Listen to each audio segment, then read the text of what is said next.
doutora Cláudia Pacheco. Muito prazer estar com você mais uma vez, Júnior. O prazer é nosso, né? Sempre uma grande satisfação estar conversando com a senhora. Ela que é escritora, inclusive pesquisadora, pesquisou bastante, é uma referência na área. Você vai poder conferir o site da instituição, da faculdade dela, aqui na descrição, onde você vai poder ver aí um pouco do currículo e do que ela apresenta também e do que ela ensina, né, no seu instituto. Sim. Perfeito. Com doutora, prazer. para a gente começar, eu tenho aqui alguns dos pontos para a nossa conversa. Vamos lá. A senhora diz que há sempre uma dimensão espiritual e transcendente nos problemas sociais e também nos relacionamentos. Hoje vivemos uma verdadeira tragédia para homens e mulheres. A geração mais infeliz nos casamentos, com maior número de divórcios e com maior grau, inclusive, né, tanto de solidão e depressão para homens e mulheres, jovens e adultos. Nesse sentido, eu gostaria de perguntar para a senhora o que tem acontecido com o mundo moderno para estarmos desse jeito? Puxa, isso é uma verdadeira tese, hein, Júnior? Bom, vamos começar por que lado que o senhor quer que eu comece? Através dos relacionamentos que estão muito difíceis? Sim, vamos pensar no seguinte. Essa é a geração que experimenta muito mais liberdade de escolha, sim, liberdade sexual, liberdade para a pessoa querer, enfim, priorizar a primeira carreira, depois os filhos, ou o contrário também. Ou seja, essa geração tem muito mais liberdade. Mas sim, essa liberdade não fez a nossa geração a mais feliz. Sim. Não fez a nossa geração a mais realizada. Na verdade, é muito frustrante tudo isso, né? Então, o senhor está trazendo aqui para mim uma questão que é de extrema importância e que se refere ao conceito de liberdade. Você pode ver, a maior parte dos livros do criador da nossa escola, tem muitos livros que ele escreveu com a palavra libertação, libertação, libertação. O que é a liberdade para Kepp, que é a cabeça da nossa escola? Ele diz o seguinte: o ser humano, ele não é livre para escolher o mal.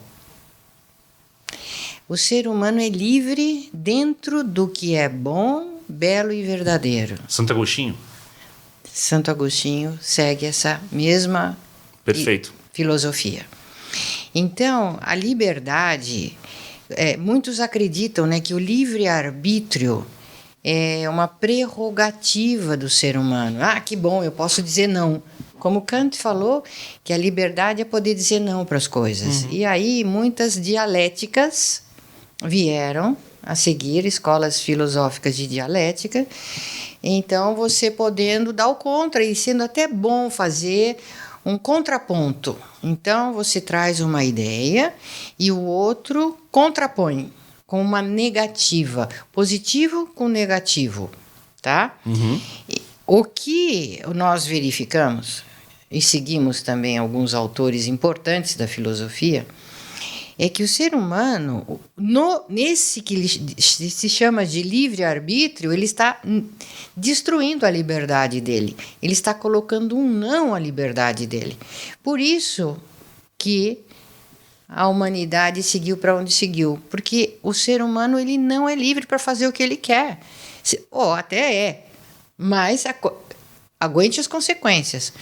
Porque a liberdade e o ser que é o maior livre de todos os seres é Deus. Então, só dentro, em ressonância com o Criador, é que nós podemos ser verdadeiramente livres. Então, como é que vem isso, ô Júnior? Vamos dar um exemplo. O afeto, o amor e o ódio. Vamos dar esse exemplo. Certo. Supostamente, o ser humano seria livre para sentir afeto, dar afeto ou odiar. Mas o ódio, ele é um bloqueio do afeto. Ele é uma negação do amor. Então, ele não tem existência por si, ele não tem essência, não tem substância. Uhum. O ódio é sempre um impedimento, uma atitude. O ódio é uma atitude que o ser humano adota. Por isso que não tem ódio nos animais e nenhuma outra criatura. Isso está somente nos seres que têm livre-arbítrio para dar o contra. É uma atitude, não está na nossa essência também. Nossa essência não é bem e mal. Nossa essência é só bem. O mal é o contra a nossa essência. É dizer não, eu não quero dar afeto. Eu não quero dar amor. Então, essa atitude de não, ela é artificial, desnecessária, estúpida. É uma prisão, porque nisso você se aprisiona. Aí você se torna escravo. Certo. E assim, Júnior, é em tudo na vida, em todas as coisas. Então você não é livre para, por exemplo, para não fazer nada. Você não é livre para não fazer bem ao seu semelhante. Você não é livre para ser anarquista e destruir a sociedade, destruir os prédios, entrar na casa dos outros para roubar. Você não é livre para isso, porque essa atitude é contra a sua própria essência. Por isso que você falou, a sociedade entrou numa era de falsa liberdade, de um engano a respeito do uso da liberdade, e então entrou essa era de destruição, de desagregação, que nós entramos mesmo, estamos mesmo nisso. Não é uma coisa de ideias. E além de entrar nessa era de falsa liberdade, meio que a nossa sociedade idolatra essa falsa liberdade. Sim. Porque hoje em dia, por exemplo, a pessoa, meio que se ela não aproveitar os pseudo, né, ganhos que essa falsa liberdade propõe, ela está sendo boba, ela não está aproveitando a vida. Ou, por exemplo, como isso daí talvez tenha impactado no grande número de divórcios da nossa época. As pessoas entendem que se ela entra num relacionamento e ela casa com uma pessoa, na verdade, ela está se prendendo à pessoa. Isso. E o que ela deveria fazer, na verdade, é almejar se libertar daquilo. Sim. Até mesmo do compromisso, do afeto, se libertar porque aquilo está privando essa mesma pessoa de outras coisas, por exemplo. Isso. Você nota, Júnior, que aí na base é uma inversão, né? Então, nós somos seres invertidos nesse planeta. Nesse planeta, nós somos seres invertidos. E tudo que a gente percebe e pensa tem um primeiro impulso invertido, a não ser que você já vá tendo uma disciplina psíquica e vá se acostumando a aceitar o que é bonito, o que é bom e o que é verdadeiro. E a alimentar isso na sua vida. Então, você pode notar que a criancinha, ela já nasce invertida, que é o que, vamos dizer, os cristãos, ou até os judeus, os islâmicos, em muitas religiões chamam de pecado original. Então, esse pecado original, ele se manifesta nessa inversão. Aí, o ser humano vê em Deus aquele que restringe. Você não pode, não pode, não pode, não pode. Ele castiga e não pode. Então, tudo que é bom, que é gostoso, Deus não deixa. Com ele é só sacrifício, com ele é sofrimento. Já com o demônio maligno lá, o tentador lá, ao outro lado, aí são os prazeres. Aí a liberdade, aí você tem um mundo para você. E não percebe que é o contrário. Por quê? Você deu o exemplo do espertinho, né? Da lei de Gerson. Que a pessoa que se corrompe, que rouba, ele tem mais vantagem. Sim, exato. Então, isso até pode acontecer a curto prazo. Mas a médio e a longo prazo, os prejuízos vão se acumulando. E são inúmeros. Nós fizemos muitos estudos a respeito da patologia da corrupção, a patologia do poder. Kepp escreveu um livro inteiro sobre a corrupção, lá na França. Escreveu livros incríveis lá. E a corrupção, não existe a possibilidade de você corromper, por exemplo, roubar alguma coisa, fazer uma mentira, tapear seu semelhante, abusar dos outros e você está bem. Porque você é o que você faz. O ser é o que ele faz, e não o que ele imagina, o que ele pensa. O ser é ação, é ato puro.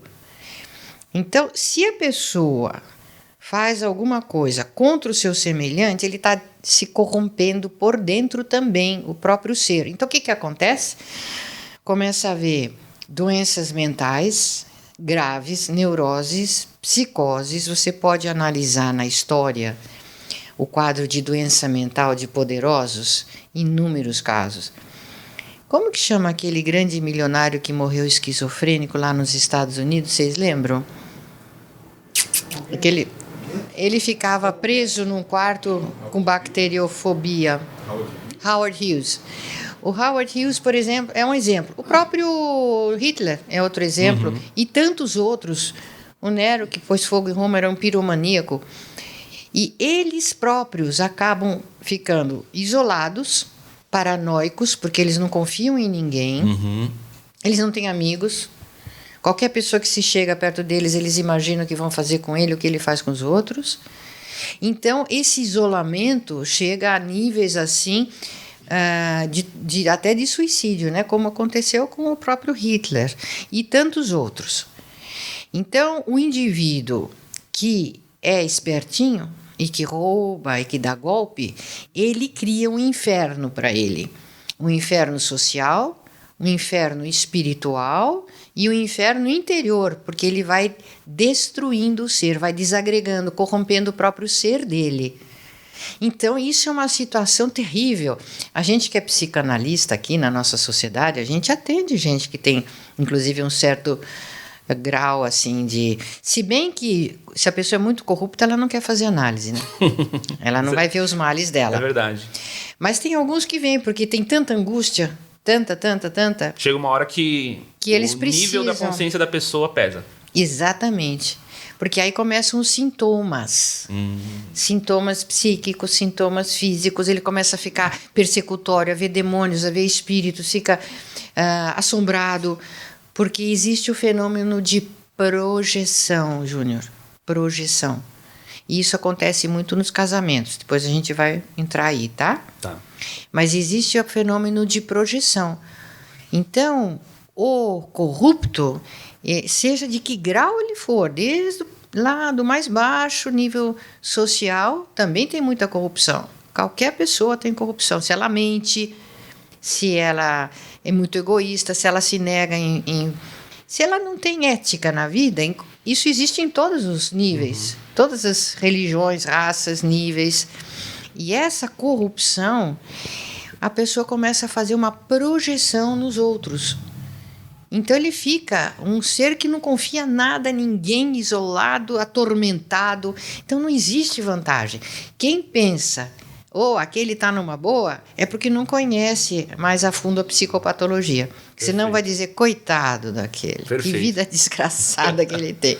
A senhora colocou o exemplo desse espertinho, né? O cara que ele entra na política e aí ele entra lá, começa a ver as vantagens e quer roubar para ele. Aí ele quer acumular dinheiro, né? Sim. E ele quer se proteger. Afinal de contas, né? Ele tem oportunidade ali. Quem tem a chance, né? E não faria aquilo, né? Normalmente, esse é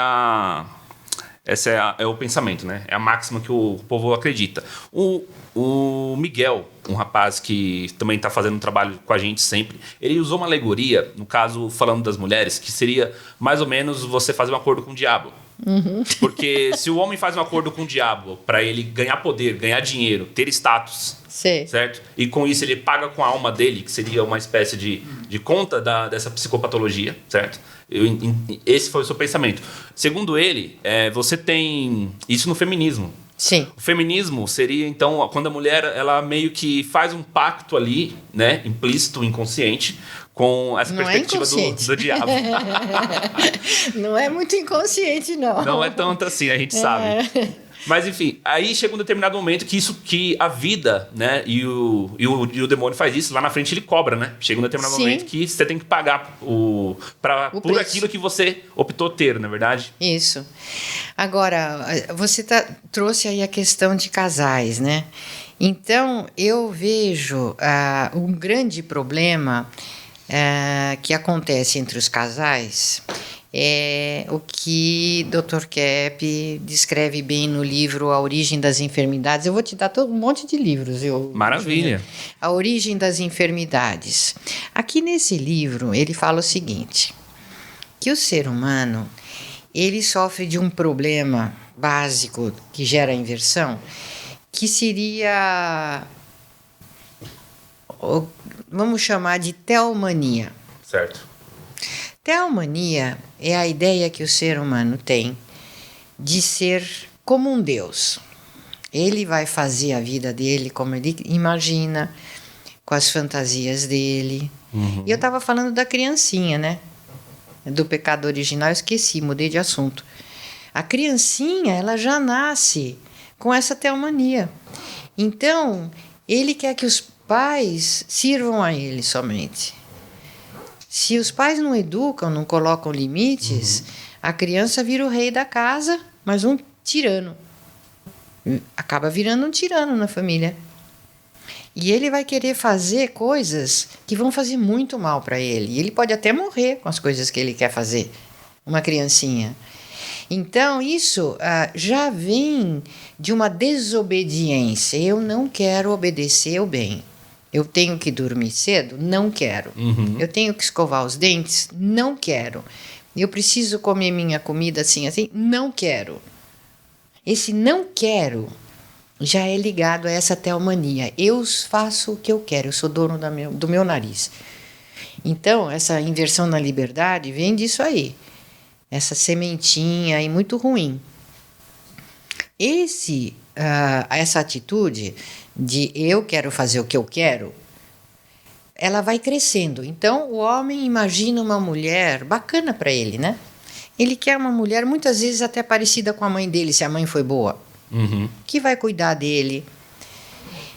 E isso é muito mais frequente do que se pensa. Quando o homem escolhe uma mulher para se casar, ele geralmente escolhe uma mulher que ele tem afeto. Porque ele não precisa de mulheres assim para ter sexo. Se ele quiser ter sexo, ele tá muito bem servido no mundo, né? Hoje, principalmente.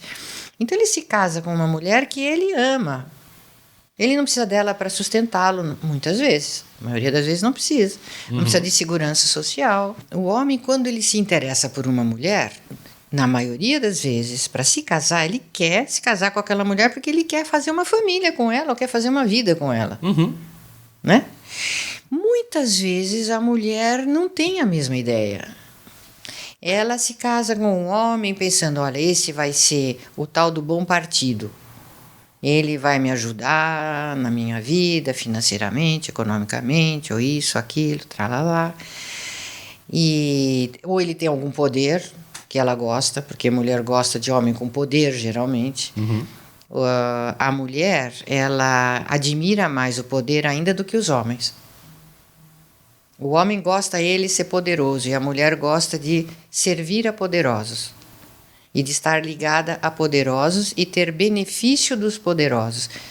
Então, o senhor pode notar que um homem rico, com carrão, ele vai ter um séquito de mulheres bonitas no entorno dele. Sim, esse é um ponto que o Bruno Dílio, ele comentou, e seria uma pergunta para a senhora, por exemplo. Tem mulheres atualmente que abertamente falam que preferem dividir um homem bem-sucedido financeiramente, dividir abertamente. Algumas até com mulheres mais novas, com mulheres que até na mesma casa, né? Sim. Do que ter um homem bom, fiel e que seja, digamos, assalariado, trabalhador. Por quê? Aí são tantas variáveis, né? Que a gente vai indo para cá, para lá, tem tantas coisas. Se você está num relacionamento de afeto, a mulher, se ela está num relacionamento de afeto, ela tem que ver os problemas dela. Ela tem que sentir a preguiça dela. Ela tem que segurar a raiva dela, a inveja dela. Ela tem que segurar os delírios, enfim, que todos têm, mas ela vai ter que, num relacionamento de afeto, ela vai ter que sair dela e vai ter que sentir mais os problemas dela. Vai ter que ser mais responsável, vamos dizer assim. Uma mulher que está num relacionamento assim, ela acha que vai ser mais vantajoso porque ela vai ter só o lado bom das coisas, ou seja, o lado material. E os compromissos espirituais e psíquicos ela não vai precisar ter. Lealdade, amizade, ter paciência com o seu companheiro, ajudá-lo, ter paciência com os filhos, ter responsabilidade, né? Então ela não quer isso, ela quer uma vida leviana achando invertidamente que isso vai ser melhor para ela. E essa é a grande inversão, porque a mulher que entra por esse caminho, ela acaba sofrendo muito mais do que uma mulher que tem que ter uma disciplina e se sacrificar pelo marido, família, seja lá o que for. Que uma amizade, Júnior, exige um certo sacrifício, uma certa tolerância, né? Se você não tem uma certa tolerância, você nunca vai ter um amigo, muito menos um cônjuge, um companheiro, para fazer alguma coisa na vida. Mas isso traz satisfação. Então, isso é desinversão.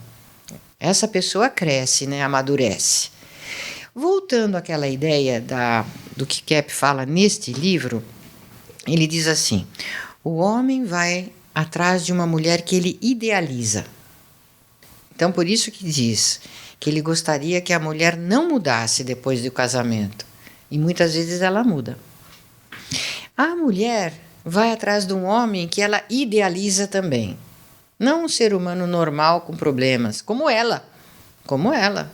Os dois têm problemas. E têm qualidades. Sim.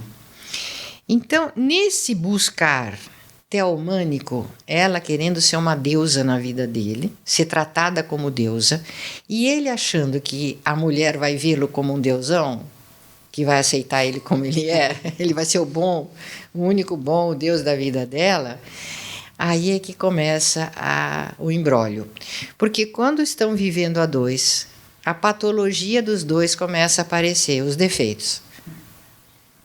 E aí, cada um não quer ver os próprios defeitos. Começa a atacar os defeitos do outro, dizendo: ah, mas você não tem nada a ver com o que eu imaginei, não é isso que eu quero. Bom, mas não foi minha culpa que você me imaginou de uma forma diferente, e assim vai. Então, primeiro idealiza, põe no outro tudo de bom que espera, que tem dentro de si, os sonhos. Espera no cônjuge ou no companheiro. E depois, quando vai na convivência real, que tem que ter afeto e tolerância, aí projeta os males. Então pensa assim: não, eu sou infeliz por tua culpa, porque você não me realizou, porque você não fez o que eu esperava. Então, essa projeção chega a níveis insuportáveis e agressões físicas e até a morte. Porque, por exemplo, a mulher, se ela começa a atacar muito o homem, dizer para ele: você não é o que eu esperava, você está me fazendo infeliz. O homem não sabe o que vai fazer com aquilo, a maioria das vezes. Nem todo mundo tem uma formação espiritual boa. Acaba atacando a mulher também. E ela se enfia em situações muito perigosas. Inclusive essas aí, viu, que você falou, elas se colocam em situações muito perigosas, de muita fragilidade. E elas vão ser atacadas. E depois vai fazer o quê? Vai lá na delegacia da mulher? Quando você fala que a mulher quer ser tratada como deusa, isso é um claro sinal de narcisismo. Sim. Mas isso é uma patologia, óbvio, Sim. que a mulher, talvez ela não venha desenvolvendo isso muito antes de pensar em relacionamento, por exemplo. Muito, já de pequenininha. Uhum. Pequenininha. E como que chega na fase adulta e digamos que a mulher ainda é a mesma mulher de quando era criança? Tipo, ela não passou por um processo de amadurecimento. O que aconteceu para a gente ter um surto agora de mulheres querendo ser tratadas como deusas? Então, porque aí não é que antes era diferente na mulher e agora dentro dela. Sempre foi assim. As mulheres e os homens também que querem ser os poderes, os poderosos, né? Então, esse desejo de poder, ele está em todo ser humano, que é ligado à teomania. Então, um porteiro de um prédio tem grandes prazeres em dar o contra nos outros, em tratar mal muitas vezes, porque ele tem poder. Eu sou uma autoridade. Então, eu tenho poder para não te deixar entrar, eu tenho poder para fazer isso, eu tenho entende? Cada um. E o poder ruim, ele é exercido através da patologia. Então, se você tem poder, mais poder, porque aí você vai descarregar toda a sua patologia na situação do poder. Entende? Então, o que aconteceu? No século XX, depois da psicanálise e depois desse movimento feminista que você fez referência, que começou lá nos Estados Unidos, inclusive o Bernet, Edouard Bernet, né? Edouard Bernet introduziu, que é um sobrinho torto do Freud, que nem é sobrinho de sangue, sobrinho por afinidade do Freud.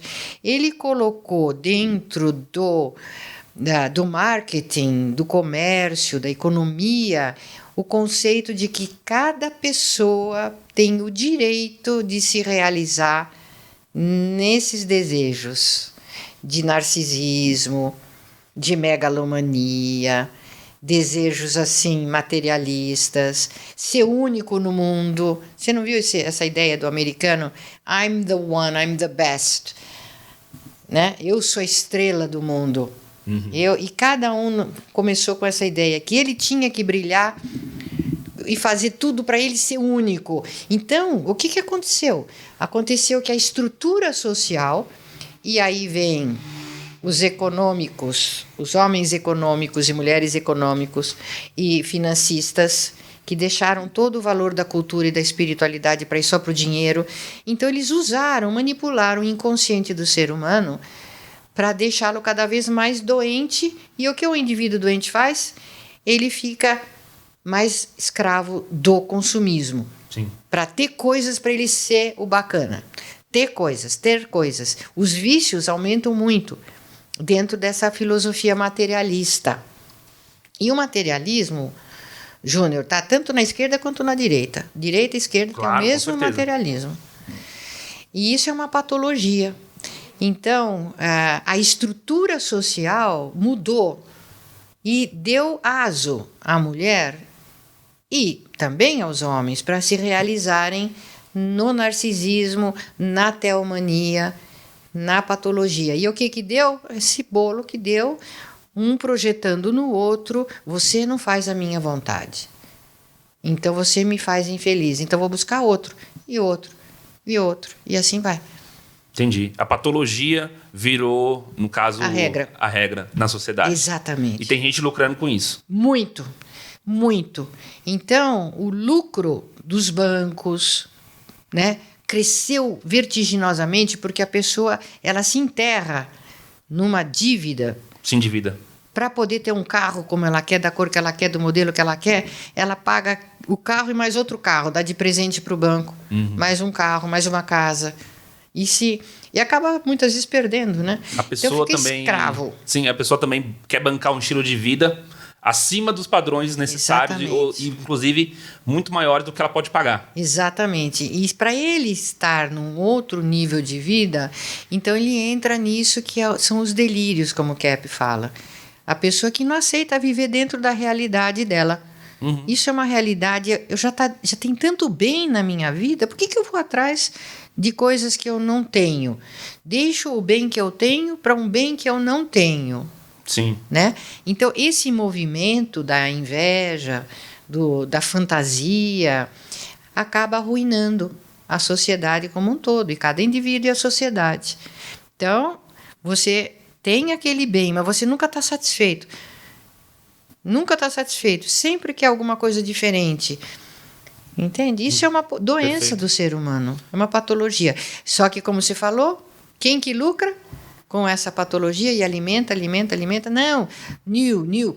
O que os Estados Unidos trouxeram e que a China pegou depois? New, novo, troca.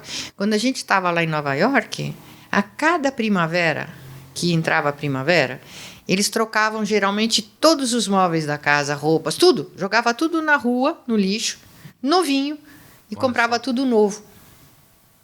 Então, essa filosofia do consumismo é baseada no narcisismo, na megalomania, nos delírios. E quem lucra são essas pessoas aí. Entendi.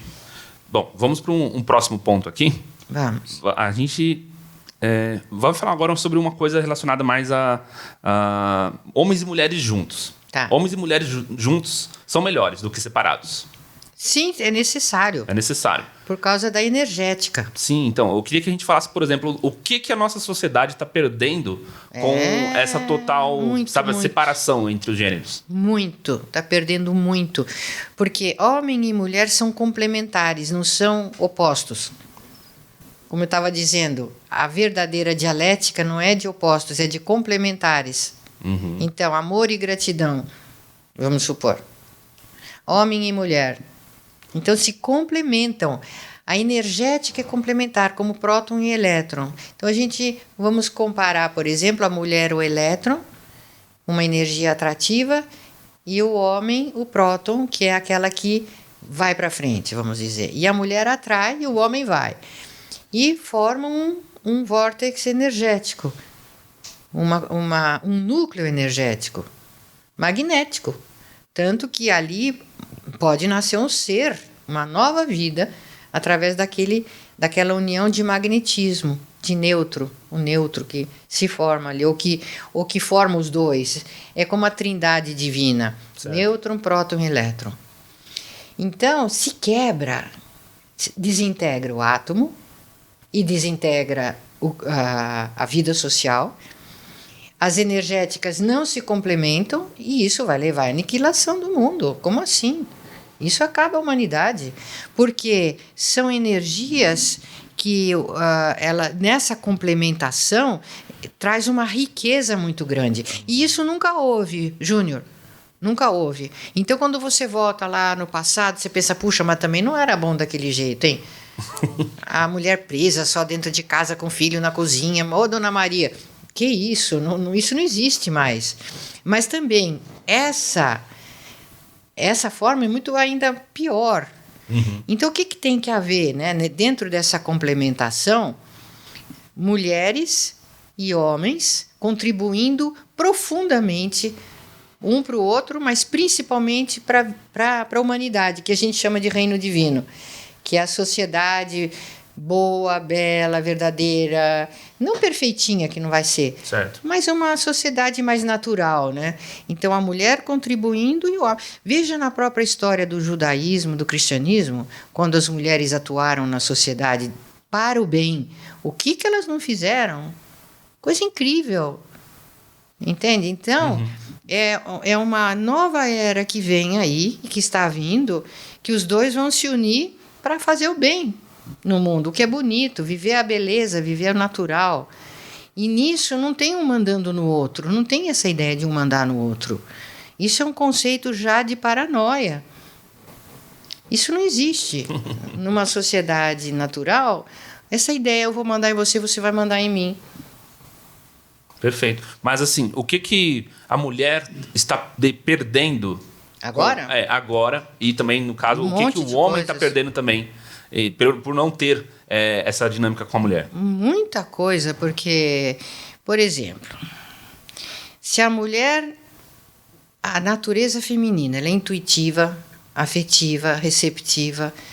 Então, quantas mulheres nos procuram que já estão no 3º casamento, às vezes até 4º casamento, e são profundamente infelizes. Mulheres bem-sucedidas, casaram com homens ricos e tudo mais. Isso. Mulheres que casaram com homens ricos, que têm uma boa posição na vida, mas a mulher não consegue se acalmar, se realizar, porque a mulher, ela tem já pela natureza dela a afetividade, a intuição, e aí ela já sai perdendo muito.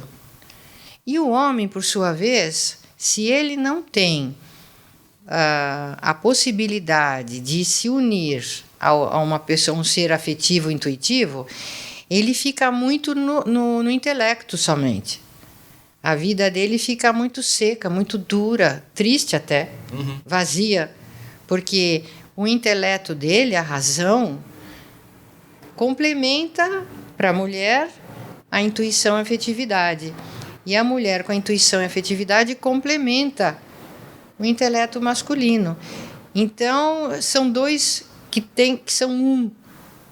Não existe, assim, a possibilidade, a não ser em Deus, né? Claro, em Deus tem tudo, mas o natural, vamos dizer, pela natureza, existe essa complementação. Excelente. E então, digamos assim, que a mulher, ela sai de uma posição onde ela não consegue se realizar através dessa questão do afeto, da parceria, ela pode ser rica, tudo, ter um monte de patrimônio, ser então chefe tem muita gente infeliz no Instagram.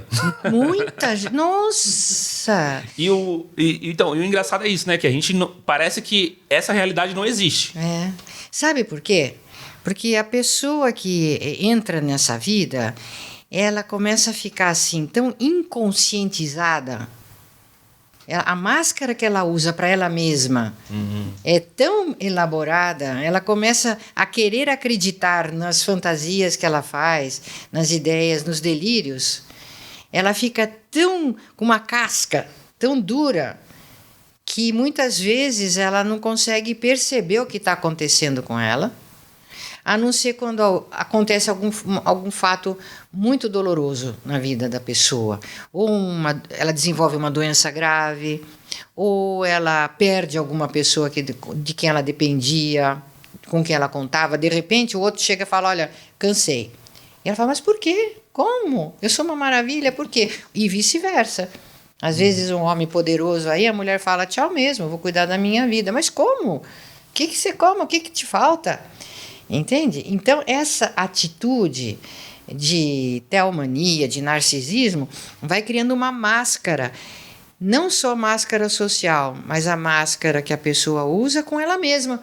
Então, ela imagina que ela é o que ela pensa e não o que ela é mesmo. É uma atitude de se auto-enganar contínua e traz doenças. Traz ansiedade, traz crise de pânico. Isso é uma coisa frequente da pessoa que não tem contato com o interior dela.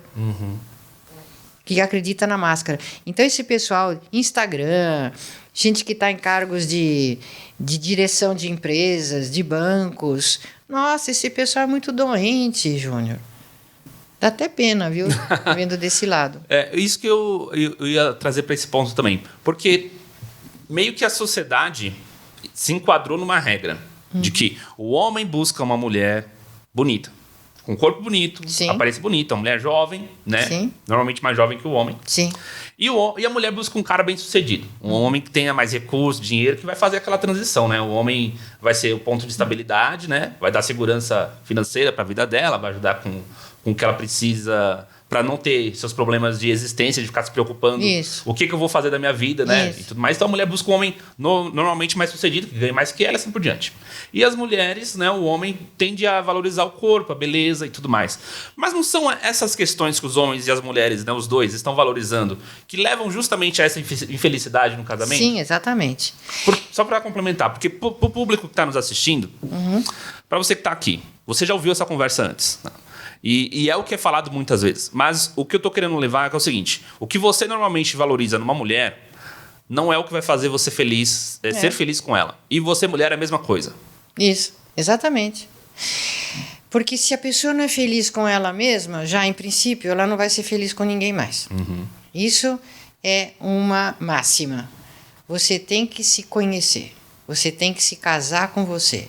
Você tem que se aguentar como você é, se conhecer, ser honesto, sincero. Isso é difícil. Então, a pessoa precisa primeiro se aceitar, para daí poder aceitar uma outra pessoa com os defeitos que a outra pessoa possa ter. Se a pessoa não se aceita, se ela não é casada, se ela não está bem com ela não vai conseguir ser bem com ninguém mais. Então, esperar que o outro traga felicidade é um delírio. Você pode repartir a sua vida com o outro, mas o outro te fazer feliz, esquece. Isso não existe. Esperar a felicidade do outro, que nem um vampirinho que suga a felicidade do outro. Não consegue. Então, eu fiz uma pesquisa um tempo atrás com muitos homens e muitas mulheres, perguntando a eles o que eles mais gostavam nas mulheres, o que eles esperavam realmente de uma companheira e o que eles não gostavam, né? Então, dentro do que eles realmente esperavam de uma mulher, uma pequena porcentagem colocou a questão sexual ou de aparência física no teste. Quando a pessoa se aprofunda, o que você espera de uma mulher? Isso foi uma pesquisa que a senhora fez com seus pacientes? Clientes? Como clientes e também pessoas que nunca fizeram terapia. Dentro e fora, uma amostragem mista. Legal, legal. Então, o que acontece? O homem, ele geralmente fala assim: eu quero uma companheira, uma mulher que me dê afeto, que goste de mim, que cuide de mim, que seja... que quando eu estou angustiado, que ela me traga equilíbrio. A mulher não vai conseguir ser tudo isso, mas é isso que ele espera dela. Entende? É quase que uma outra mãe, uma companheira, uma amiga. Então, a beleza, para uma união estável, fica em segundo plano. Beleza física. E a beleza psíquica passa para primeiro plano. Anotem isso aí, hein, gente? É importante. A beleza psíquica passa para primeiro plano quando é uma união estável, né? Então, se você se casa com uma mulher muito linda e ela não é bonita por dentro, você não vai aguentar essa mulher muito tempo. E a mesma coisa, se a mulher se casa com um homem bonitão, poderoso, bem colocado, mas se ele não é um homem de bem, com ética, bondoso, ela não vai aguentar. Ela não vai pagar o preço. Porque o que estabiliza uma relação é a parte psíquica e espiritual, psicoespiritual, vamos dizer, como a pessoa é por dentro. Perfeito.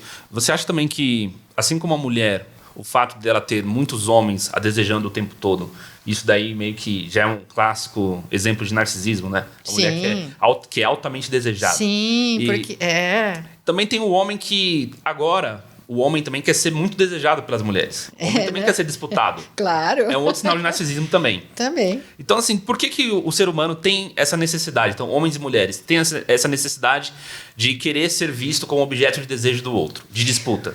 Porque existe essa inversão que coloca em fatores físicos e materiais um peso maior do que ele tem. Por exemplo, em fatores sexuais, em fatores de riqueza, fatores materiais.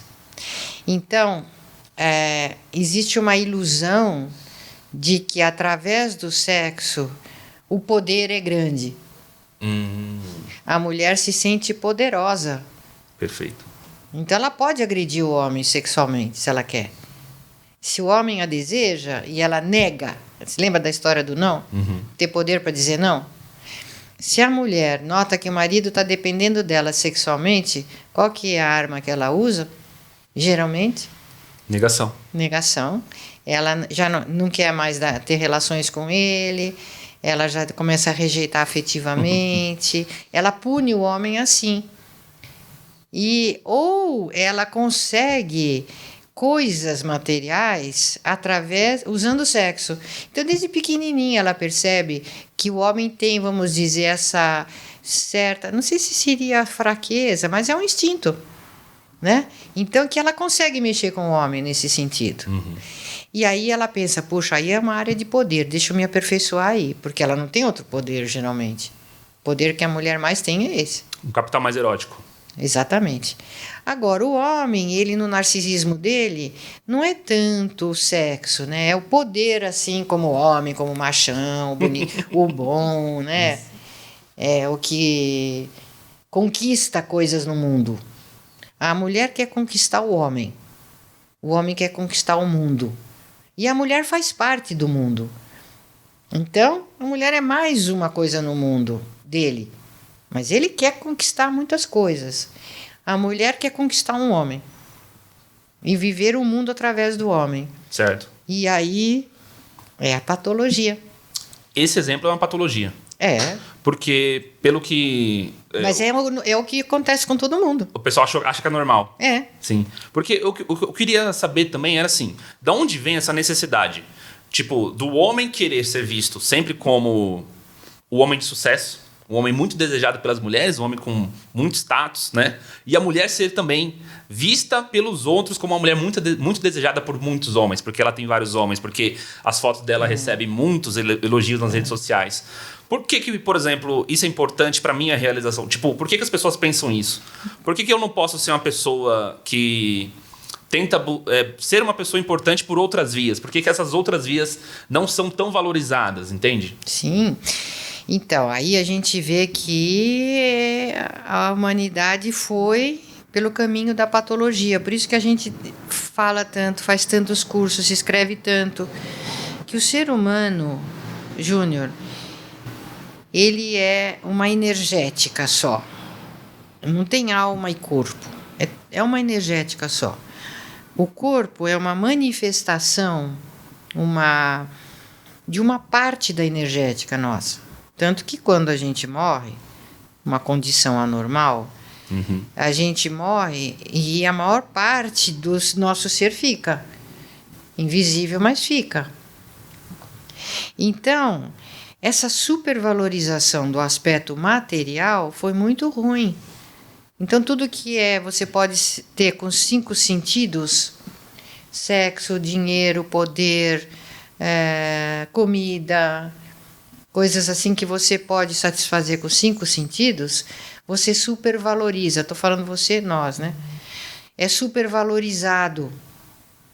Então, isso é uma inversão. A gente caiu. A gente estava numa escala, antigamente, na origem, vamos dizer assim, nós estávamos numa escala de uma energética, até de um corpo muito mais sutil, muito mais espiritualizado. Uhum. Então, a gente caiu muito.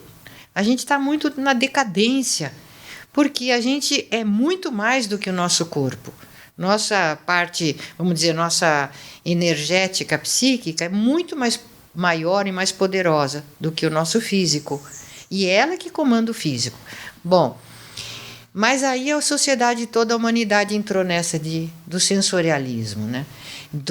Da matéria só tem valor. A gente estava falando a questão da energia, né? Que a energia retirada da matéria, ela destrói a natureza. E não precisa isso, a matéria é energia. A matéria vem da energia, assim como nós somos energia e vimos da energia. Então, qualquer coisa que a gente faça tendo essa matriz como para ser seguida, nunca vai ser satisfatória, vai ser sempre insatisfatória para nós.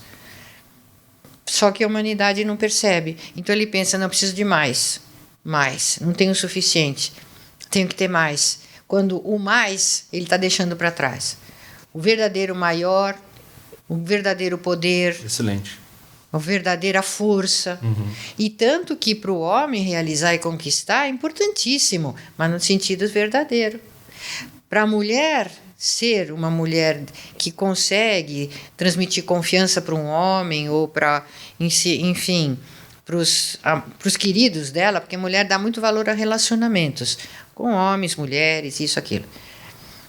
Então, para ela ser uma pessoa querida, é ótimo, mas no sentido certo. Uhum. No sentido realmente psíquico de valor, que ela tenha valor pelo que ela tem de virtude. Beleza, virtude, principalmente interiores, que então são transmitidas para o exterior. Você vê que às vezes tenha um ou outro, tanto homem como mulher, quando eles têm uma conduta assim bonita no que eles fazem, você não percebe que eles estão velhos, por exemplo. Eu me lembro daquele Niemeyer. Ele foi um cara bacana. Ele fez coisas muito bonitas, embora tivesse algumas ideias assim um pouco comunista demais. Vamos dizer, um pouco fanático, né? Mas ele fez coisas muito bonitas. Ele era um sujeito idealista e um realizador, né? Então ninguém percebia que ele era... Ninguém falava do Niemeyer como um velhinho, por exemplo, né? Então a pessoa que se dedica ao que ela tem de mais precioso, que é esse aspecto da psique dela, da virtude, então ela transcende a idade, transcende o corpo, transcende tudo isso. Perfeito, muito bom. Vamos para um próximo ponto aqui. Temos vamos falar um pouco sobre o Brasil. Tá. Certo, vamos lá. No livro A Psicologia do Atraso, né, tá, do José Meira Pena, ele diz que o Brasil se tornou um país onde a cultura leva ao emburrecimento, onde o povo despreza a moral, a virtude, né, e ele exalta a baixeza, o supérfluo. É um povo muito banalizado. Primitivo, né? Exatamente. Tipo, se tiver o que comer... Isso. Né? São os 5... O divertimento. São os prazeres Isso, exatamente. Físicos, né? Comida, sexo, né? E nem dinheiro ele não quer muito. Bebida, povão, cerveja, né? É isso. É um povo muito oral. Sim. Muito oral. O que é um povo oral? Que está fixado na fase oral. É um povo brasileiro, por exemplo, que é um povo que fala muito. Uhum. Quando vai viajar, dá um lucro enorme antigamente, né? para os telefones da onde eles iam. Não sei se você já leu isso. Um turista brasileiro, quando ia nos hotéis, dava um lucro enorme, porque eles não saíam do telefone. E as contas telefônicas eram bem salgadas. Então, tá sempre bebendo, fumando, batendo papo, falando no telefone. Todo mundo tem um celular. E são muito dependentes. O oral é muito dependente. E também, frequentemente, é depressivo. O brasileiro é depressivo. Ele se deprecia o que ele tem, o que ele é, deprecia outro brasileiro. Se é um estrangeiro, ele põe lá em cima, e se é um outro brasileiro, ele põe lá embaixo. Perfeito. Isso é um tipo depressivo.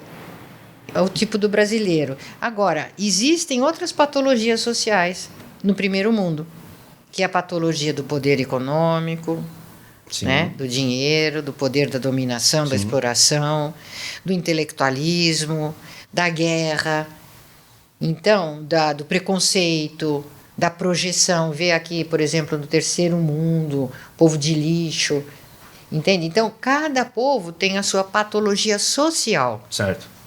Que influi na individual. O que eu queria justamente saber é essa questão. Por exemplo, o brasileiro, ele, pela condição, nós estamos numa subcultura. Nós não conseguimos construir na sociedade, nós enquanto né, maioria da população, certo? Uma posição de expressão, a gente não consegue se realizar buscando a excelência por si. É sempre ou por causa do dinheiro ou por causa de mulher. Isso. Ou por causa porque onde estão, né? Ali a realização do status financeiro e o sexual. Então, assim, a gente despreza aquilo que é cultural, a gente despreza o nosso patrimônio, né? A gente conhece muito pouco sobre o próprio Brasil, a gente despreza aquilo que não tem um valor utilitário. Sim. Então, assim, por exemplo, a maioria da população, esse tipo de conversa que nós estamos tendo aqui, que é uma conversa que vai agregar para ela um valor cultural, um valor intelectual, muitas vezes é desprezado pela própria população, embora seja algo extremamente necessário.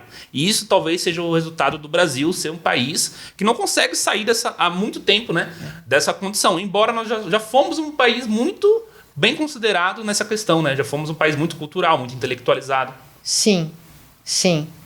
E aí entram alguns aspectos. Entra a patologia social, que o primeiro mundo não tem interesse em que a gente mude.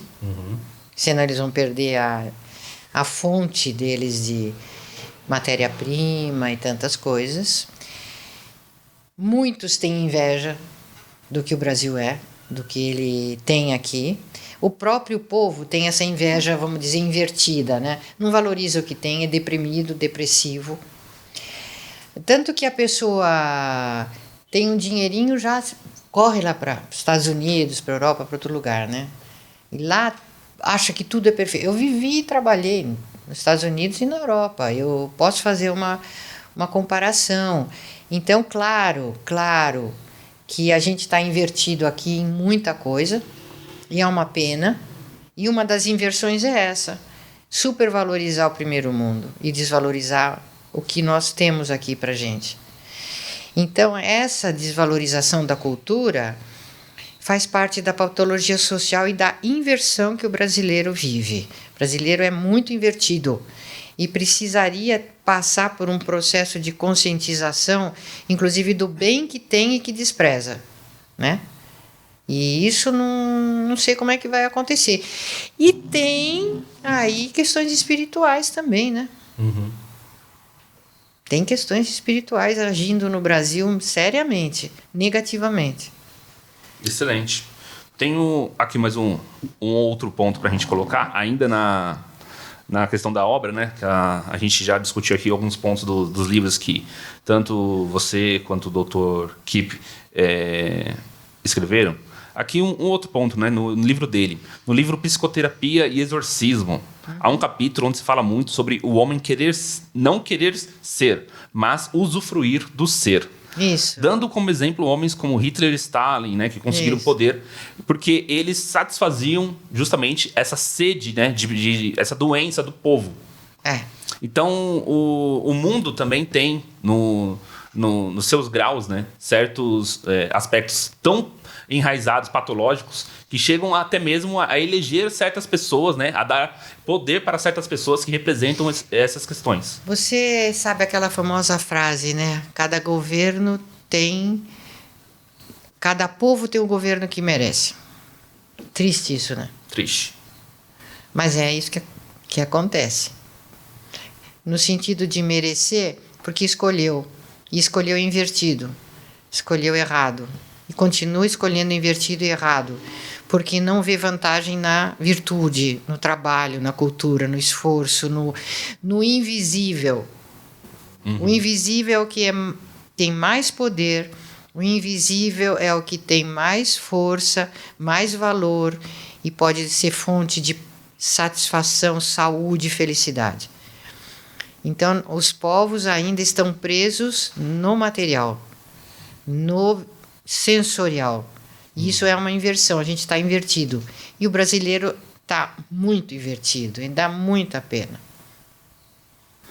Então, aí, a questão do ser.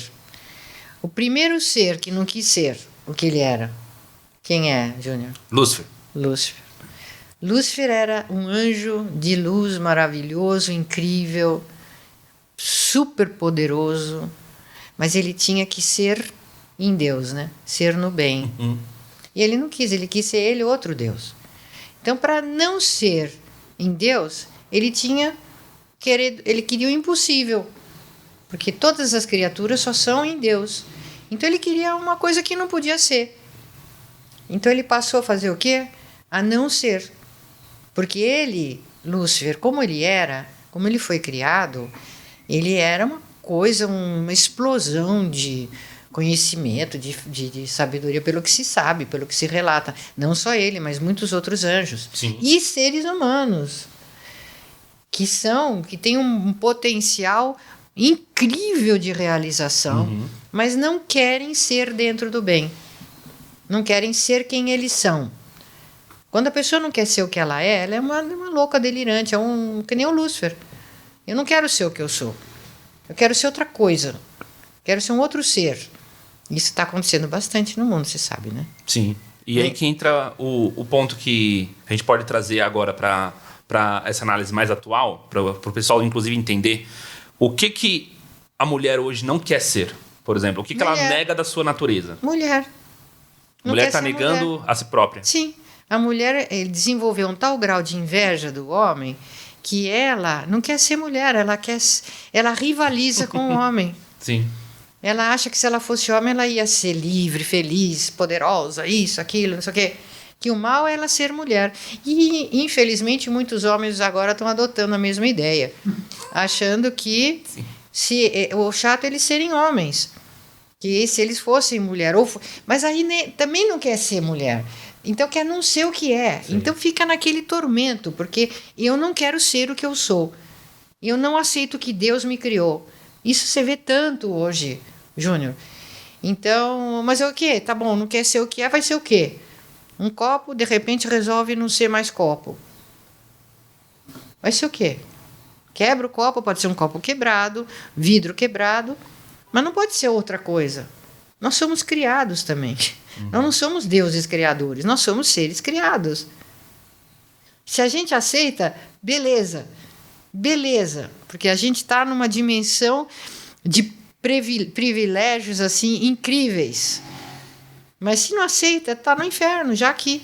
A mulher não aceita ser mãe, não aceita ser feminina, não aceita ser parceira. Ser mulher, né? Não quer ser mulher. A tal ponto que as doenças ginecológicas, a infertilidade, está crescendo bastante. Bastante. Verdade. Inclusive tem...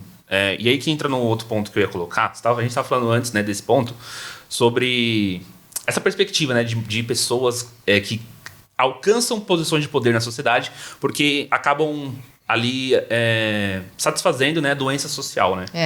O que aquela pessoa... Dando o que as pessoas que a doença do povo quer. Sim. E não é porque o político faz para ser eleito?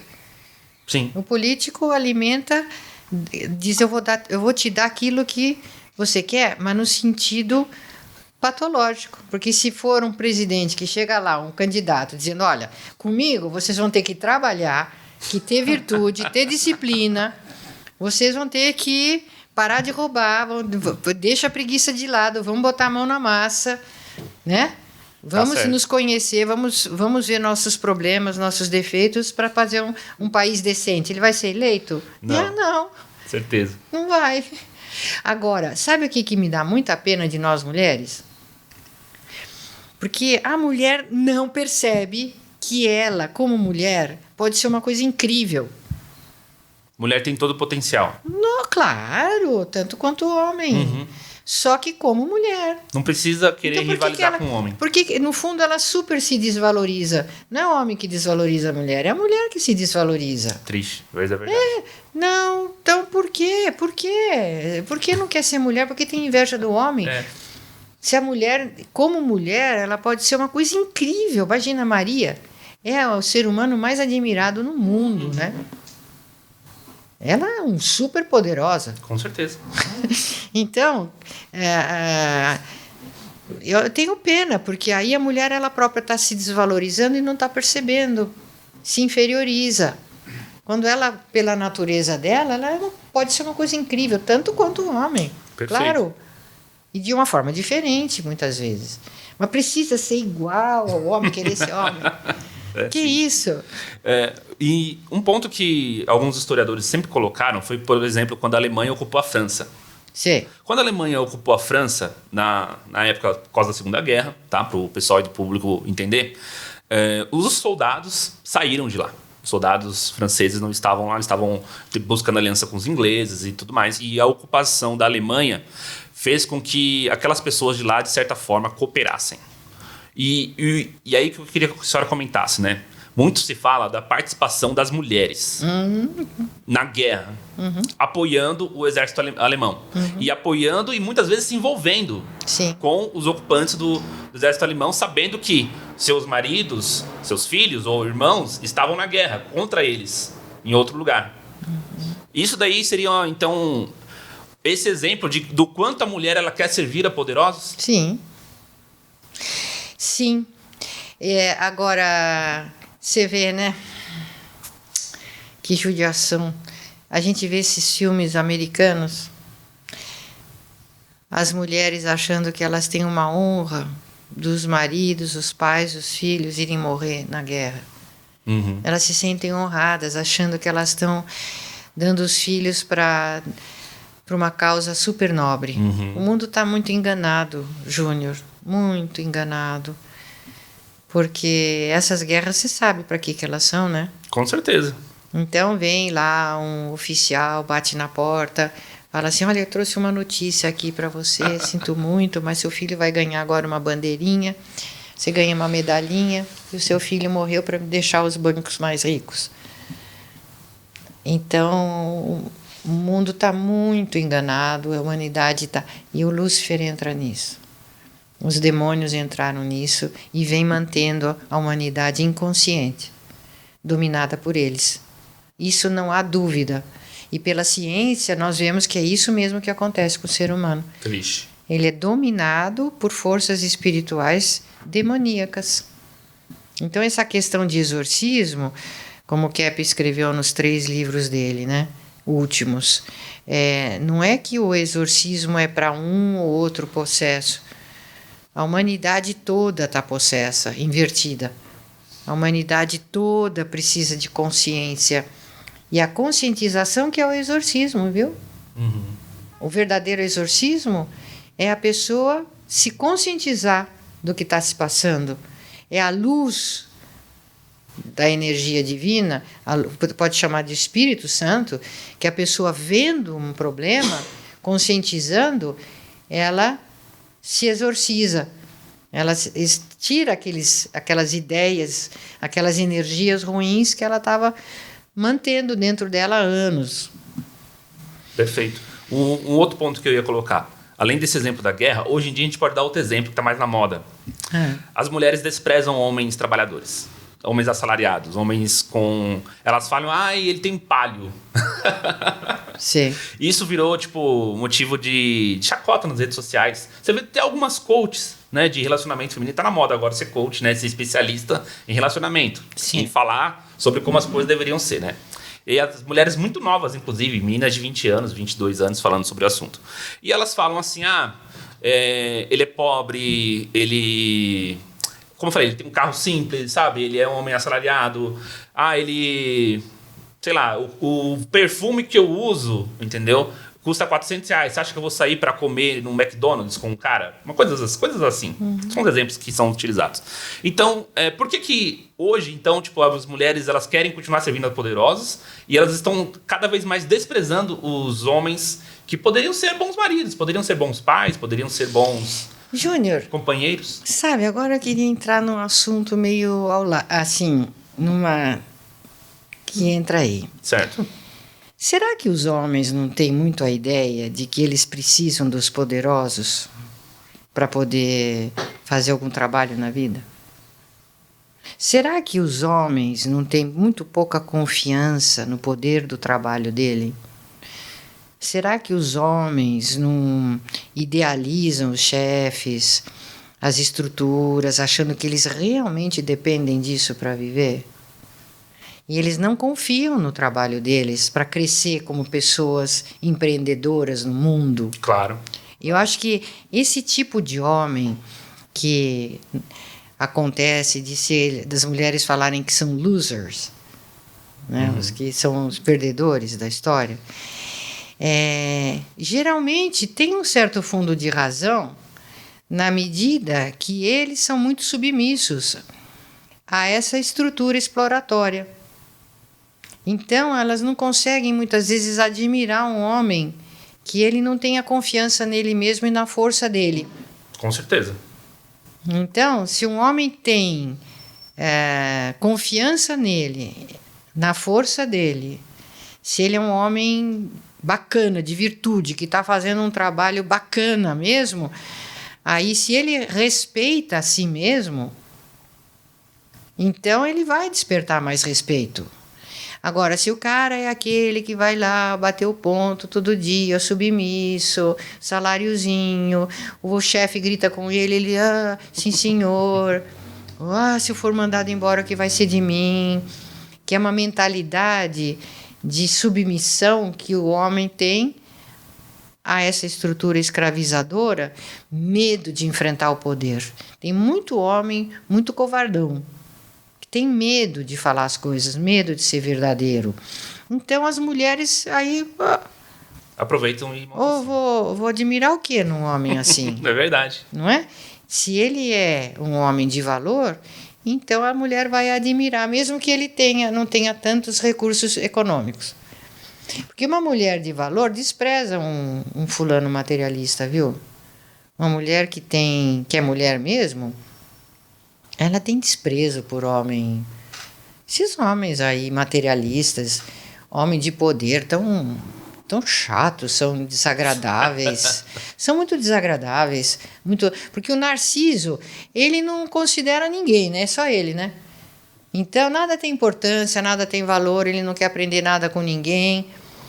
Ele Excelente. Não nota nem que os outros existem, é só ele que está no mundo. Então, uma pessoa assim é muito chata. Fica medíocre, árida, não tem arte, não tem, como você falou, não tem cultura, são uns papos furados. Só fala besteira. Só falando dele, como se ele fosse suficiente para encantar multidões. O que é isso? Não, excelente abordagem, eu acho muito interessante também. Inclusive a abertura do meu canal tem uma frase de que essa é uma das piores gerações de homens, que são os homens que mais são colocados de quatro. Né? Na história da humanidade, essa é a geração de homens que mais são colocados de quatro no sentido de serem passivos. Mas é verdade. Servidão, né? Mas é verdade. E cada vez mais eu vejo também uma tristeza, sabe, olhando pelo lado masculino. Eu vejo uma tristeza enraizada nos homens muito sem propósito, sem vontade de acreditar em si mesmo, né? De desenvolver seu potencial. Isso. Abdicam daquilo que eles podem construir. Inclusive, supervalorizando as mulheres. O que é isso? Entende? Pensa em mulher o dia inteiro. Que é isso? Que supervalorização. Ser tão dependentes também das mulheres? Pô, como assim? O homem pode fazer e faz quando ele quer coisas incríveis para o mundo. Fica assim, deixa uma herança, né? Uma marca no mundo de valor. E não vai ser esses exploradores banqueiros que vão deixar essas marcas, né? Ou um cara que tem um carrão, que tem X na conta do banco. É alguém que fez alguma coisa de valor na vida. Esses ficam, né? Então o homem precisa confiar mais nele. As mães castram eles. Muitas vezes as mães castram os filhos. Fazem eles ficarem homem dependente da mãe. São castrados pelas mães. E aí ele vive a vida toda esperando que alguém diga o que ele tem que fazer. Ou só cumprindo ordens. E esperando a ordem da mamãe, servindo a mamãe, direta e indiretamente. Verdade. Não crescem como homens. O homem, ele precisa se espelhar mais no pai, mesmo que o pai seja bebum, que chegue em casa bêbado. Mas ele tem que se espelhar nessa força masculina.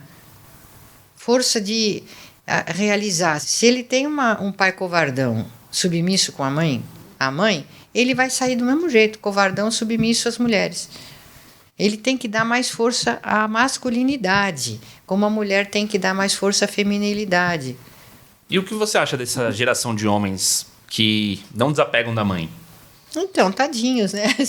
São pessoas neuróticas, não vão conseguir uma realização pessoal, profissional, e não vão ser respeitados, nem pelas mulheres. Sim, eles...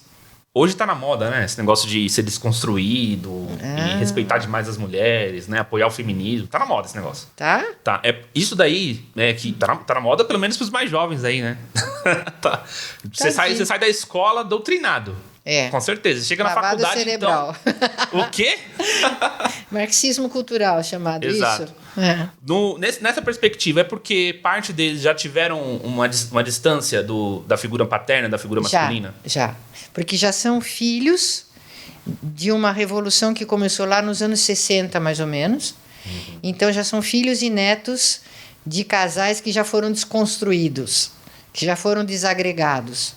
Então, já a mulher falando mal do homem, então eles não vão respeitar o pai ou a mãe. Quer dizer, os filhos não respeitam o pai, geralmente, porque a mãe está mais tempo com as crianças. Então, tem mais chance de falar mal do marido. Então, os filhos já não respeitam o pai. Também acabam não respeitando a mãe também. E entram nessa inversão, na vida invertida do mundo, essa liberdade para fazer o que quer. Agora, isso que você falou, né? Essa geração que está vindo fragilizada, de homens fragilizados, já pequenininhos, já vem. Vocês estão dizendo que eles. Como é que é o negócio? Ser desconstruído. Ser desconstruído e fazer o quê? Eles obedecerem às mulheres, é isso? Endeusar a mulher, falar que... Como é que é? A mulher é o sexo mais perfeito, que a mulher deve ser tratada como deusa, fazer o... O pessoal fala muito sobre... fazer, tipo, esse empoderamento das mulheres. O que tá na moda hoje? O homem, ele ser calado dentro do relacionamento. E isso é uma coisa que nas redes sociais viraliza muito. Você vê vários vídeos no TikTok, vídeos de 1 minuto, onde o homem dizendo que pro casamento funcionar, ele não tem que falar nada. Mas é verdade. E agora, a mulher, né? e a mulher pode reclamar 10 vezes por dia com ele disse senhora. Né? A todo momento ele tem que agregar na mulher, inclusive, de que ela tem razão. Não, ela tá sempre certa. Imagina, vou questionar alguma coisa. Então, o que você, pela nossa conversa de hoje, o que você acha que aconteceu? Eu acho que ele passou por esse processo de desconstrução e tendo cada vez mais repulsa mesmo pela masculinidade, por não ter um referencial bom. Não é nem, às vezes, não ter um referencial, mas um referencial bom. Então, a patologia ganhou. A patologia ganhou. A patologia venceu. A patologia venceu, o demônio venceu. Sim. Os demônios estão vencendo. Porque estão inutilizando os homens e as mulheres. Porque uma mulher endeusada é louca. Se a mulher é assim como o homem. Não é um atributo só da mulher. O homem que é muito endeusado é louco também. Sim. Perigoso. Então, se as mulheres hoje em dia são mais endeusadas, elas estão sendo mais enlouquecidas. Elas estão ficando mais doentes, estão ficando mais fora da realidade delas. Uma pessoa que sai da própria realidade e vive o delírio da fantasia que ela é uma deusa, ela é doente mental. Então, nós estamos entrando numa civilização de doentes mentais graves, que não vai ter bom resultado. Não vai ter bom resultado. E não está tendo bom resultado. Porque o que determina o grau de equilíbrio, de sanidade de uma pessoa é o contato que ela tem com a realidade, fora e principalmente dela. Se uma mulher pensa que ela é uma deusa, está louca, né? Quer dizer, precisa juquirir para ela. Então, toda a sociedade está enlouquecida agora com essa ideia. Tem uma análise que a gente faz lá no canal sempre, de que a modernidade, o mundo moderno, seria realmente um mundo assombrado pelos demônios. Porque seria, então, uma espécie de que, no período tradicional, os anjos acorrentavam as bestas, sabe? Da ganância, da loucura, da sede de poder, as bestas libidinosas que estão soltas aí e se travestem de diversas formas, né? Na mídia, no cinema, na música. Então, por isso que nossa sociedade endeusa tanto nas músicas, no cinema, questões ligadas à sensualidade, à sexualidade. Então, seria realmente um mundo assombrado pelos demônios, né? Por essas bestas que estavam acorrentadas, presas numa espécie de prisão existencial, né? No porão da existência humana. Elas existiam, mas elas estavam sob controle. Não, agora elas vieram à superfície. E na superfície, elas estão meio que tocando terror, fazendo revolução. Então, e assim quem que está ganhando? A gente, para saber a causa de um problema, a gente vai lá ver muitas vezes quem que está tendo vantagens, mesmo que seja entre aspas, com aquele problema. Quem está ganhando com essa briga entre mulheres e homens? Quem sai vencendo? Muita gente. Principalmente aqueles que lucram com... vendendo esse tipo de promessa vã, né? Gente que ganha com o mercado, né? Seja de produtos que trabalham mais a vaidade, que aí... Divide para governar, né? Para ter mais poder, né? Então, os poderes do mundo estão ganhando economicamente com isso, né? Agora, lá na frente, quem que sai ganhando? Uma dimensão maior. Com certeza foi desde o começo, né? O Lúcifer, aquele que a gente está colocando aqui. Esses seres que se nutrem, que não podem mais ser, que estão deslocados, complexados, invejosos, cheios de ódio, né? Que estão vagando por aí, num desespero, nas trevas, que se aproveitam, que se aliviam um pouco da inveja que eles têm, fazendo esses estragos aqui e ensinando os seres humanos a serem como eles são, que negam o ser, que negam a fé a Deus, que negam a bondade, a beleza, a verdade, que negam o que são. Então, essa desconstrução alivia a inveja dos espíritos maus, sejam de demônios espirituais e sejam de seres humanos mais doentes, mais maldosos, né? Então, eles se aliviam na inveja deles. Essa separação entre homens e mulheres é uma coisa que só leva a isso, mais nada. Como você falou, uma desconstrução, uma desagregação desnecessária, inútil, que não leva mais nada, a não ser esse alívio, que também não é alívio, não é um verdadeiro alívio, mas é uma tentativa de alívio de quem são esses seres invejosos. Então, eles não querem mais ser o que são, no sentido positivo, no ser bonito, belo, verdadeiro. Negaram isso, negam isso e ficam atormentando todo mundo também, para todo mundo ficar como eles. Exato. Então, eles querem que todo mundo faça o que eles fazem, fiquem seres atormentados como eles são. Maravilha. Para a gente entrar no nosso último ponto, a gente falar um assunto que... Isso aqui vai dar algumas lives, né? Não, a gente tá com quase 1h30, mas é o último ponto aqui da live. Vamos falar sobre relacionamentos abusivos. Uma coisa meio... Tá em alta na sociedade. Para todo mundo que nos acompanha sabe que esse é um tema que, né, toda semana aparece um caso novo. Seja de mulher agredindo homem agredindo mulher. E agora a gente tem um monte de leis sobre violência psicológica. Enfim, a grande questão vamos lá. Relacionamentos abusivos. Muitas vezes a mulher quem começa o abuso, no sentido de que ela pode, né, não de uma maneira física, mas ela pode ir ali agredindo o homem, agredindo ele na sua personalidade. Ela sabe entender mais como pode atingir o homem sem precisar bater nele. Sim, acontece isso. Se a mulher tem muita rivalidade, ela sabe. Olha, a mulher tem uma inteligência sutil muito refinada. Ela é muito mais esperta do que o homem em muita coisa. Se a mulher usasse a esperteza dela para o bem, como o mundo já estaria. Porque a mulher é muito mais sutil, muito mais... Você vê isso desde menininha já, que a mulher é mais esperta, mais sutil nos relacionamentos. Agora, ela leva o homem muitas vezes à loucura com esse abuso psicológico que acontece sim. Sabe como tirar o cara do sério.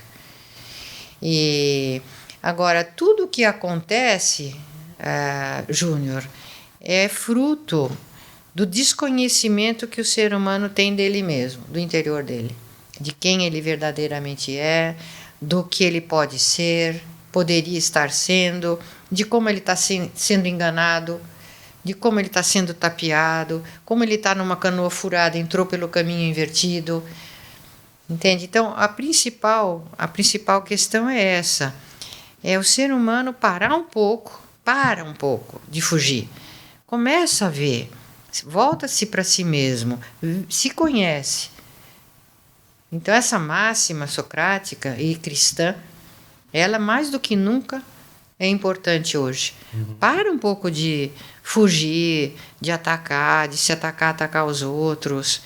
Vê um pouquinho os males que tem no interior para poder se acalmar um pouco. Porque cada coisa errada que a gente faz, automaticamente a gente tem sentimentos de culpa. É como um alarme. Vamos dizer assim, quando você tem um processo infeccioso, você fica com febre, não fica? Febre, dor, né? Cansaço, enfim. Então é sinal que alguma coisa está errada no seu organismo, tem que consertar. Você está fazendo alguma coisa errada com você. E isso acontece com todas as doenças, né? Nós temos um campo da psicossomática, as emoções adoecendo as pessoas. E se você elimina esses mecanismos de alarme, você vai ficar cada vez mais doente e nem vai perceber. Você vai apodrecer sem dor, sem febre, sem nada. A mesma coisa é a angústia, é o sentimento de culpa, a ansiedade que o ser humano tem quando ele faz alguma coisa errada, quando ele faz vamos supor, aqueles pecados capitais, quando ele é preguiçoso, invejoso, calunioso, soberbo, cheio de ódio. Esses defeitos que o ser humano tem estão adoecendo o ser dele.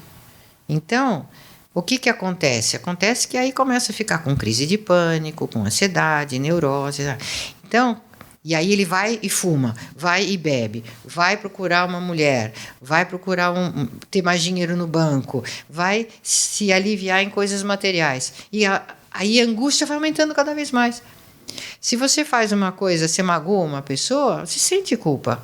A culpa é saudável, sentimento de culpa, muito saudável, e ninguém quer ter sentimento de culpa. Então a primeira coisa, a pessoa parar e ver, sim, eu me sinto culpada, eu errei, eu fiz isso e admitir que fez. É uma higiene mental, ter sentimentos de culpa e admitir que fez coisas erradas. Você vê gente por aí admitindo mesmo, gostando de admitir que está errado? Não, jamais. É o soberba, né? Todo mundo é dono da verdade. Então, acontece o que está acontecendo, né? E nessa questão por exemplo, a mulher, né? Ela o homem também sofre, então, violência, né, da mulher. Uma Ambos. coisa que... Sim, ambos. Mas é nesse sentido. Todo mundo fala da violência da mulher. Sim, todo mundo fala da sofre. violência. E a mulher, então, aí ela entra naquela atitude masoquista dela gostar de ser vítima, de se sentir vítima. Então a mulher gosta de se sentir vítima. Vítima do pai, vítima da mãe, vítima da sociedade, vítima do marido. Ela não se responsabiliza por nenhum sofrimento que ela tem. Ela ser vítima é uma glória para ela. Eu sou certa. A vítima é sempre certa. Já percebeu isso? Sim, tá no livro, né? Falando sobre o virtuosismo da vítima. Todo mundo dá razão para a vítima. Mesmo que ela, entende? Mesmo que ela não seja, não tenha toda essa razão, todo mundo, a mulher é vítima, ela se sente santa, se sente a boa. Então ela gosta de curtir essa situação de vítima. É uma atitude masoquista patológica. Perfeito. Pra gente fechar aqui o assunto da nossa pauta, rapidinho. Que eu já tenho que ir. Não, sim, é só pro pessoal não perder essa oportunidade. Tá. Todo mundo fala muito sobre essa questão do amor. Que é o amor, né? As pessoas amam, homens e mulheres sentem atração por outro, vão acabar, em um determinado momento, sentindo também um afeto, né? Essa questão do amor em si, o que envolve necessariamente o amor? Porque o homem, ele busca, então, se relacionar com a mulher. Primeiro, a senhora falou que ele busca pelo afeto. E a mulher não necessariamente nessa ordem. O homem pode buscar a mulher pelo sexo, mas ele busca uma companheira de vida por afeto. Então as mulheres não amam? As mulheres muitas vezes acham que se elas casarem com o homem que elas gostam, elas vão sofrer. Sério? Sério. Elas acham que se elas casarem com a paixão da vida delas, elas vão sofrer. Então elas não podem casar com o homem que elas mais amaram, o amor da vida delas. Muitas vezes elas não escolhem para casar. Que loucura. Sim, é uma grande loucura. Por quê? O que acontece com uma mulher que ama muito ao homem? Se entrega a ele. E fica indefesa, ela acha. Ela vai sentir ciúmes. Ela vai sentir o que chama de inveja dele, porque ele vai ter amigos, isso, aquilo. Ela não vai aguentar não poder dominar o amor dele só para ela. É um sofrimento horrível para a mulher não conseguir dominar o homem que ela ama para ele ser só dela. E não no sentido só sexual. Existe uma patologia que vem junto com o amor. Não é que o amor faz sofrer, mas junto com o amor vem a patologia. E a mulher precisa aprender a controlar a própria patologia para ela conseguir aguentar amar. Nossa.